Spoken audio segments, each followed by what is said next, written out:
अखन अहाँ सब सुन रहल छी मैथिली एक्सप्रेस की शानदार प्रस्तुति। डीजे राजा बाप के नाम हंसलही। खुशी रिकॉर्डिंग स्टूडियो बलुआहा। कोचिंग में खूब ठोकावलही, बाप के नाम हंसलही। कोचिंग में खूब ठोकावलही, बाप के नाम हंसलही। चलै छी रस्ता गोरी झटक के,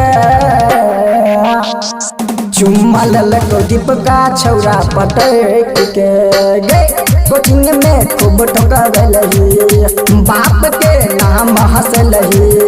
कोचिंग में खूब ठोकावलही, बाप के नाम हंसलही। राजा बाप के नाम हंसलही। खुशी रिकॉर्डिंग स्टूडियो बलुआहा। कसिया काटा के बोली घूमे बाजार गे, देखी के छौरा पीछा पड़लौ हजार गे। देखी के छौरा पीछा पड़लौ हजार गे। कसिया काटा के बोली घूमे बाजार गे, देखी के छौरा पीछा पड़लौ हजार गे।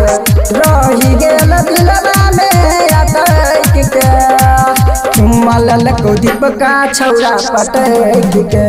गे कोचिंग में खूब ठोकावला, बाप के नाम हंसला। कोचिंग में खूब ठोकावला, बाप के नाम हंसला। डीजे राजा खुशी रिकॉर्डिंग स्टूडियो बलुआहा।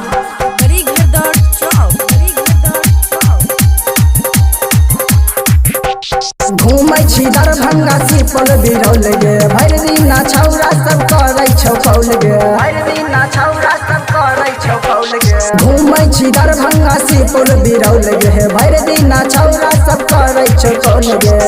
कमर हिलाबै छी मटक के, चुम्मा ललको चंदन तोरा पटक के। गे कोचिंग में खूब ठोकावलही, बाप के नाम हंसलही।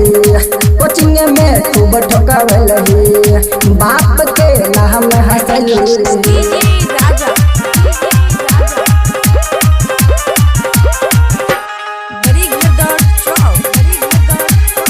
खुशी रिकॉर्डिंग स्टूडियो बलुआहा। सूरत सने ही के मन ललही बात गे, बड़ जस दरभंगिया के छोड़ दलही साथ गे। बड़ जस दरभंगिया के छोड़ दलही साथ गे। सूरत सने ही के मन ललही बात गे, बड़ जस दरभंगिया के छोड़ दलही साथ गे। नित्यानंद से देवही नहीं तू बच के, चुम्मा ललको रजुआ तोरा पटक के। गे कोचिंग में खूब ठोकावलही, बाप के नाम हंसलही। कोचिंग में खूब ठोकावलही, बाप के नाम हंसलही।